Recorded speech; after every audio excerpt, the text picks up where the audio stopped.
พุทธบูชากราบไหว้องค์พระเจ้าฝางอุดมศิลป์ผู้สร้างสรรค์มานานไกลนามอุดมก้องไปสมนายฉายาก่อนเป็นวัดร้างโบราณสืบสาน2524พระมหาราชครูเกษราปัญญาปรมาติกาจารย์จากวัดดับภัยเชียงใหม่สืบสานเวลาผ่าน131 ปีนานไกลวัดพระบาทอุดมรุ่งเรืองงามตาเจ้าน้อยบุญธาวงศาข้าหลวงพวงเชียงใหม่ปกครองหัวเมืองฟ้าทุ่มเทแรงกายแรงใจทุกชาติพันธุ์รวมใจรักษามัคคี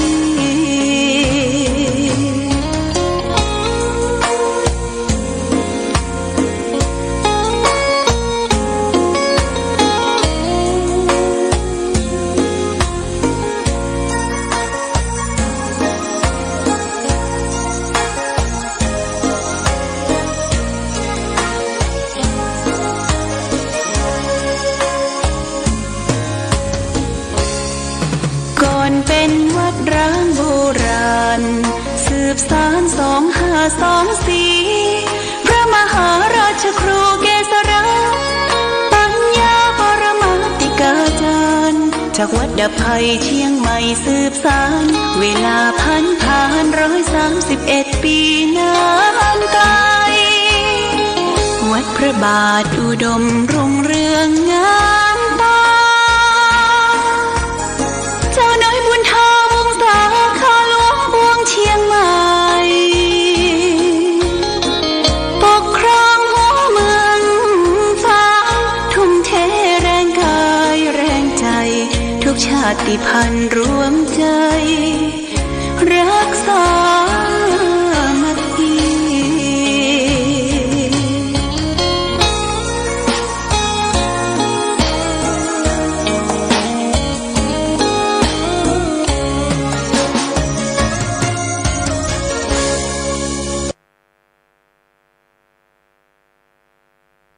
เจริญสุขศรัทธาสาธุชนญาติโยมท่านพุทธบริษัททั้งหลายวันนี้รายการธรรมประทีปส่องต่างก็ได้มาพบปะกับพ่อแม่พี่น้องศรัทธาสาธุชนญาติโยมแห่งครั้งหนึ่งวันนี้เป็นวันพฤหัสบดีที่29เดือนสิงหาคมพุทธศักราช2567ซึ่งตรงกับเดือนเก้าใต้เดือน11เหนือแรม10ค่ำปีมะโรงวันนี้ได้มาพบญาติโยมท่ามกลางสายฝนตอนเจ้านี่ฝนทะทังตกลงมาประมาณสัก6 โมงนี่ฝนตกลงมาแห่งครั้งหนึ่งหลังจากตะวาก็หยุดตกไปเผาไปวันนี้ตกลงมาทางกรมอุตุนิยมวิทยาก็ว่าภาคเหนือโซนตั้งเหนือตั้งแต่แม่ฮ่องสอนเชียงใหม่ลำพูนลำปางแพร่น่านสุโขทัยพะเยาเชียงรายจะมีฝนตกประมาณ70%ก็บางที่บางแห่งก็ตกหนักเพราะได้รับอิทธิพลจากพายุหมุนพายุไซโครนปัดเอามาจากชายทะเลมาจากที่อื่นเข้ามาสู่ทางโซนทางภาคอีสานทางภาคเหนือของเฮาเพราะฉะนั้นฟ้าฝนที่ตกลงมาก็ต้องระมัดระวัง เรื่องการเดินต่างระวังน้ำท่วมน้ำหลากเป็นที่ลำบากแก่ศรัทธาพ่อแม่พี่น้องประชาชนมีแผ่นดินถล่มมีแผ่นดินงุบที่ประเทศไทยเฮาตอนนี้ก็คือที่เปิ้นเจาะอุโมงค์ที่จะสร้างรถไฟเร็วที่จังหวัดนครราชสีมาผู้คนไปติดอยู่ในหั่นทั้งรถแมคโครทั้งรถดำที่เปิ้นจะไปเจาะเอาดินออกมาเนี่ยมันเป็นอุโมงค์ใหญ่ญาติโยมอุโมงค์ใหญ่แต่ดินสไลด์งุบลงได้หลายวันละได้ประมาณสัก80-90 ชั่วโมงนะญาติโยมนะแต่เปิ้นสแกนพอเอาเครื่องสแกนพอว่าคนที่อยู่ในอุโมงค์นั้นยังมีชีวิตอยู่ประเดี๋ยวนี้เปิ้นปะคนแรกละเป็นคนงานทางเมียนมาและจะหาวิธีการอย่างใดจะเอาออกมาจากอุโมงค์เพราะว่าดินตั้งมันงุบลงมันสไลด์ลงปิดปากอุโมงค์เพิ่นกำลังเจาะเข้าไปเหมือนกันอันนี้3ชีวิตยังมีชีวิตอยู่ญาติโยมอันนี้เรื่องราวที่เกิดขึ้นในบ้านในเมืองของเฮาและต่างประเทศก็หลายประเทศอย่างประเทศทางใกล้ๆอินเดียนะที่มีแผ่นดินสไลด์แผ่นดินถล่มผู้คนตายมากมายประเทศเนปาล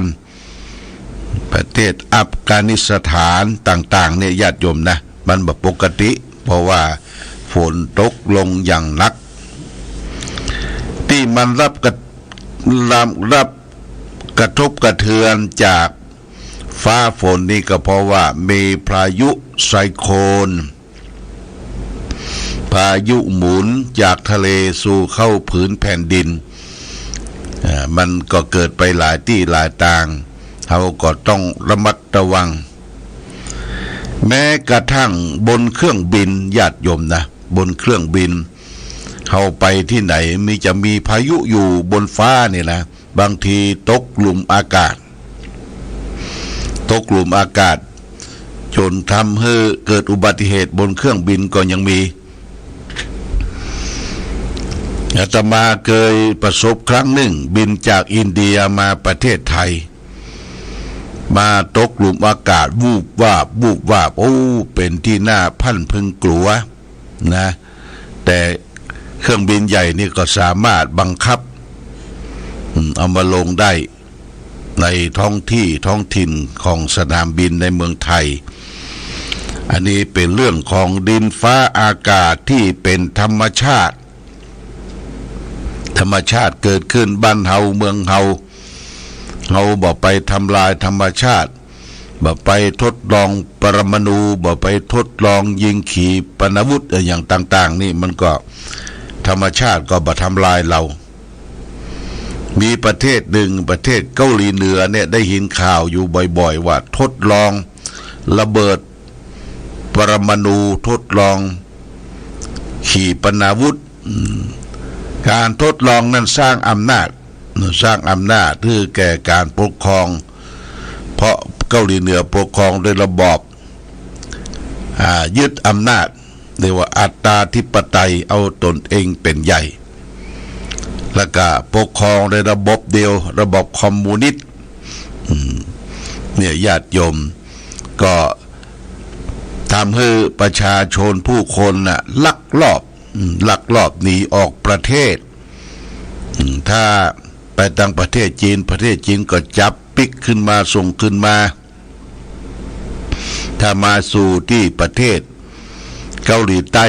ก็รอดปลอดภัยเปิ้นก็ปกครองดูแลเป็นคนพลเมืองของเกาหลีใต้แต่มองดูประชาชนทุกข์ยากลำบากญาติโยมบ่ค่อยที่จะมีทรัพยากรธรรมชาติมากินมาบริโภคใช้เพราะเอาเงินไปใช้ภาษีของญาติโยมราษฎรเอาไปพลิก เครื่องอาวุธยุทโธปกรณ์ต่างๆอันนี้เปิ้นปกครองแห่งระบอบหนึ่ง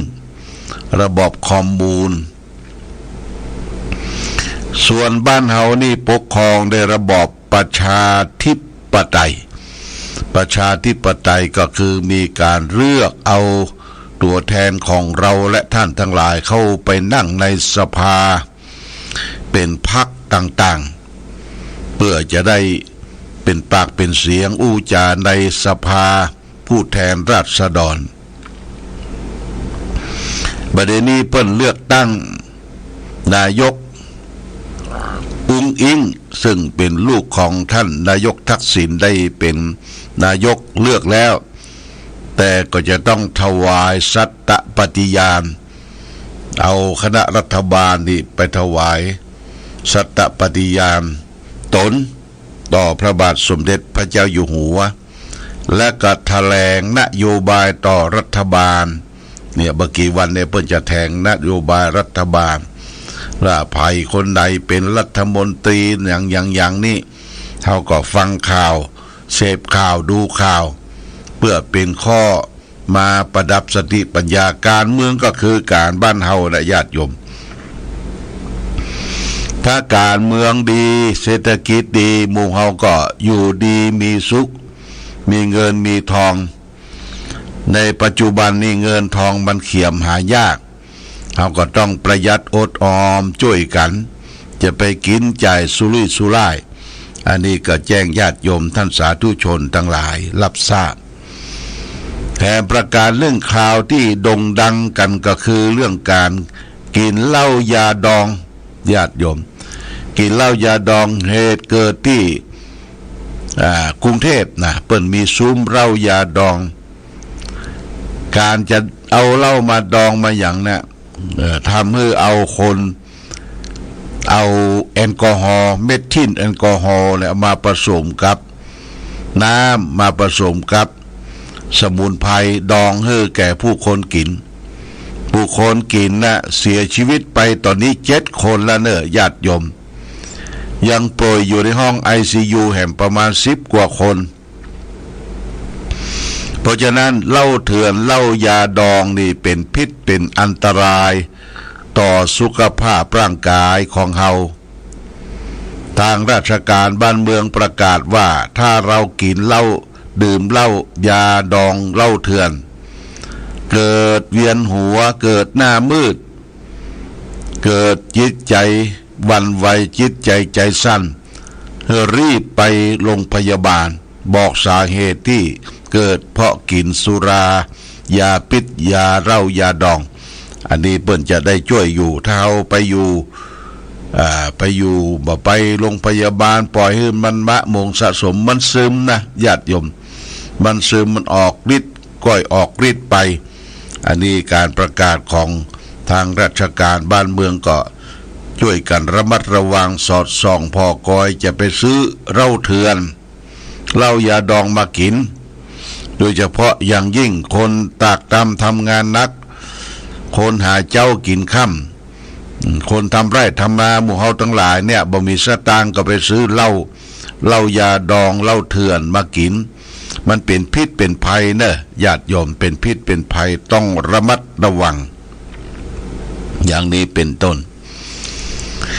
และก่อนอื่นก็ต้องขอบคุณกับเจ้าภาพที่ได้ร่วมด้วยช่วยกันมีเจ้าภาพที่จะบริจาคปัจจัยมาร่วมซื้อแอร์ใหม่ที่ตั้งอยู่ในห้องส่งนี้จะมีแอร์2 เครื่องญาติโยมเครื่องตั้งในนี่จะเป่าห้องให้มันเย็นตลอด24 ชั่วโมงเขาเปิดทั้งวันทั้งคืนแอร์ชุดเก่ามันลุมันปังไปมันให้น้ำจึงน้ำยองเมื่อเวลาแอร์เย็นน้ำทะลักไหลเข้าก็ได้ติดต่อช่างมาติดตั้งแล้วได้ 2-3 วันในราคา 13,000 บาทขอบคุณกับคุณกนกพิชัยนาเจนาร้านนานาพันธ์ห้วยงูในเพิ่งก็ได้มาร่วมทำบุญกับหลวงพ่อ 2,000 บาทโมทนาสาธุ เจนาก็ร่วมบริจาคเป็นค่าไฟฟ้าของวัดพระบาทอุดม1,000 บาทค่าไฟฟ้าของวัดพระธาตุศรีมหาโพธิ์พระเจ้าใหญ่แห่ง1,000 บาทโมทนาสาธุคือได้อยู่ดีมีสุขมีโชคมีใจคือมีแสงสว่างเกิดขึ้นทางจิตใจอย่าทุกข์อย่ายากอย่าลำบากแต่ประการใดเนอะญาติโยมที่ได้ร่วมด้วยช่วยกัน ขอโทษอันนี้ก็เป็นสิ่งที่เราได้ร่วมได้ให้ได้หอมได้ทำบุญสุนทานญาติโยมมีจิตเจตนาใครร่วมทำบุญซื้อเครื่องแอร์ใหม่ติดห้องสถานีส่งของเฮาก็ติดต่อได้เนอะโมทนาสาธุวันนี้ได้มาพบญาติโยมท่านสาธุชนก็วันที่29 สิงหาคมเป็นเดือน10 ค่ำวันนี้ทางวัดพระบาทอุดมน้ำบ่อสาวาวัดพระพุทธบาทน้ำบ่อสาวาเชิญชวนคณะกรรมการและศรัทธาวัดได้ขึ้นไปร่วมประชุมณที่ห้องประชุมพุทธบริษัทเวลา 13 นาฬิกาเนะ 13 นาฬิกาไปร่วมประชุมวางแผนที่จะได้ทำบุญสุนทานตานเข้าสลักพัดประจำปีจะได้เตรียมภัตตาหารสำหรับกับเข้าถวายทุเจ้าประสงค์ที่ได้อาราธนานิมนต์มารับกลิ่นรับตาเข้าสลักพัดก็จะตานในวันที่ตานสลักพัดในวันเสาร์ที่7เนอะญาติโยมวันเสาร์ที่7ตรงกับเดือน12เหลือคืน6 ค่ำ12เหลือคืน6 ค่ำ5 ค่ำ6 ค่ำเนี่ยประมาณช่วงนั้นเชิญชวนญาติโยมไปร่วมประชุมด้วยกันบ่ายโมงตรงนะบ่ายโมงตรงณที่ศาลาพุทธบริษัทสามัคคีทางทิศเหนือของวิหารวัดพระพุทธบาทอุดมนะ13 นาฬิกาวันนี้มาพบก็จะนำสาระธรรมนำมาฝากคือแก่ศรัทธาญาติโยมวันนี้เอาเรื่องของอจริยกถาว่าด้วยสิ่งที่ไม่ควรประพฤติอจริยกถาจริยกถาเนี่ยสิ่งที่ประพฤติดีอจริยกถาคือการไม่ควรประพฤติอยู่ในพระไตรปิฎกเล่มที่28หน้า653พระพุทธเจ้าตรัสว่านะมัชเชทะยะสังปัตโตนะพยาเทปัตตะสังสนังอายะเมเถวะกิจเจสุเสวเรวิวรานิจะซึ่งแปลว่าผู้ได้รับยศแล้วไม่พึงเมาในยศ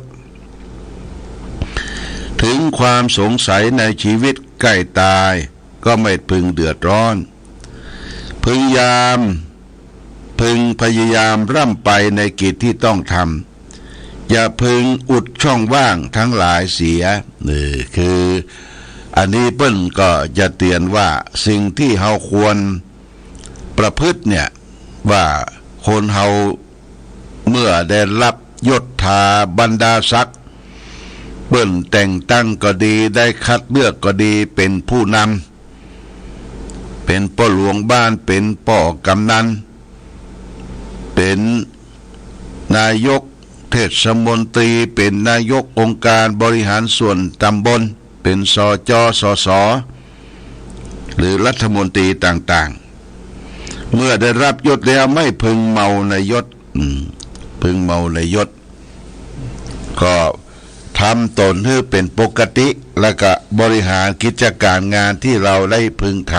ำดูแลศรัทธาประชาชนดูแลชุมชนต่างๆเราทำอย่างนี้เมื่อเรามียศถาบรรดาศักดิ์เขาก็ทำไปแบบ ที่เขาเคยก่อนทำอย่างใดเสมอต้นเสมอปลายบางทีคนเฮาได้รับยศถาบรรดาศักดิ์ได้เป็นหัวหน้าคน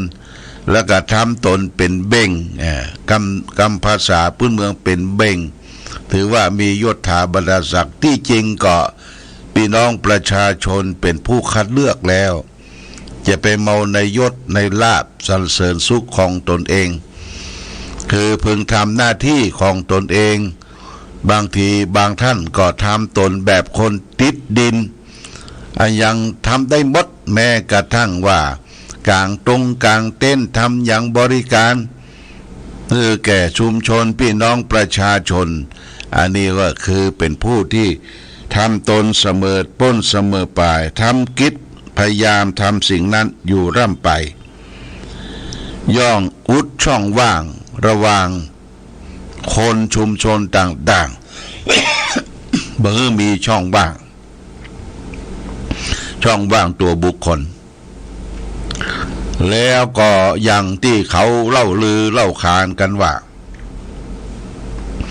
มีท่านหนึ่งได้รับยศเป็นพ่อหลวงบ้านได้รับยศตำแหน่งเป็นพ่อหลวงบ้านไปประชุมปิกมาแต่งตัวเต็มยศถึงแมลงก็บอกคือแฟนหรือครอบครัวว่าข้าเป็นพ่อหลวงบ้านอย่าไปกินข้าวกับราษฎรบ่ได้แล้วเนอะ โทษเขาด่าเข้าข้ากินติ้งนี่ถือยศญาติโยมเมียมันก็ด่าเข้าใส่กันโตกยกมากินเปิ่นมียศเปิ่นมียศเป็นพ่อหลวงบ้านกินข้าวกับราษฎรครอบครัวบ่ได้ละกินข้าวแรงแล้วจะรับจะนอนบุญเข้าสุดจะไปนอนกับเมียมันก็ตีนทีบสู้เป็นพ่อหลวงบ้านมียศจะไปนอนกับคนราษฎรได้จะได้เนี่ยมันต่อเถียงกันเนี่ยญาติโยมนะอันนี้เป็นการเล่าขานให้เกิดความสนุกสนานเต้าอันนี่เปรียบเทียบว่ายศถาบรรดาศักดิ์ที่เปิ้นสวมที่เปิ้นแต่งตั้งเป็นการสวมหัวของเฮามีหน้ามีตาเฮาก็ทำพัฒนาตนเองอย่าไปทำให้มีช่องว่างอย่าไปเมาในยศมีช่องว่างระหว่างตัวเองกับผู้คนใต้บังคับบัญชาลูกน้องป้องปายมันก็หยุดช่องว่างเหล่านั้นเราก็จะอยู่กันด้วยความร่มเย็นเป็นสุขอย่างนี้เป็นต้นนะเนี่ยเป็นอาทิเป็นตัวอย่างญาติโยมท่านสาธุชนทั้งหลาย คนเราเนี่ยมันมีโลกธรรมครอบงำอยู่ถึงวันในเรามีโลกธรรมนั้นมี8มีส่วนได้4มีส่วนเสีย4ส่วนได้ก็มีลาภยศสรรเสริญสุขท้าวได้ลาภได้ยศได้สรรเสริญได้ความสุขพระพุทธเจ้าบอกว่าจะไปยินดีสี่ไข่กับลาภยศสรรเสริญลาภยศสรรเสริญสุขมากจนไปจนลืมตัวเองลืมตัวเก่าคิดอยู่ตลอดเวลาได้ลาภต้องเสื่อมลาภได้ยศต้องเสื่อมยศวันนี้เขาสรรเสริญเฮาจะต้องถูกเนงทาวันนี้เฮามีความสุขและความทุกข์มันก็ต้องติดตามพลอยมาเรียกว่าโลกธรรมสัตว์โลกย่อมไปเป็นตามโลกธรรม8มีลาภเสื่อมลาภมียศเสื่อมยศมีสรรเสริญมีนินทามีสุขและมีทุกข์เป็นของกู้กันญาติโยมมันมี2ด้านนะเรียนต้องมี2ด้านเราจะอยู่อย่างความถูกต้องอย่าได้ไปประมาทในการดำรงตนชีวิตของตนเองให้ถูกต้องต่อไปเอาละวันนี้รายการธรรมะประทีปส่องต่างได้มาพบกับญาติโยมท่านสาธุชนจะไปเหนือล่องใต้ก็ต้องระมัดระวังเรื่องฟ้าเรื่องฝนด้วยเนอะฟ้าฝนมันตกขุ่นน้ำบนตำพุนนะมันก็จะรักเต็มถนนหนทางจะต้องระมัดระวังการ เดินทางสัญจรไปมา วันนี้ขอความผาสุขความเจริญความมีธรรมจงบังเกิดมีแก่ศรัทธารายการธรรมประทีปส่องต่างต้องขอลาก่อน ขอผู้ฟังจงตั้งมั่นจิตหันษาด้วยธรรมะขององค์พระพุทธาได้นำพาให้เกิดความสุขสงบเย็นขอเจริญพร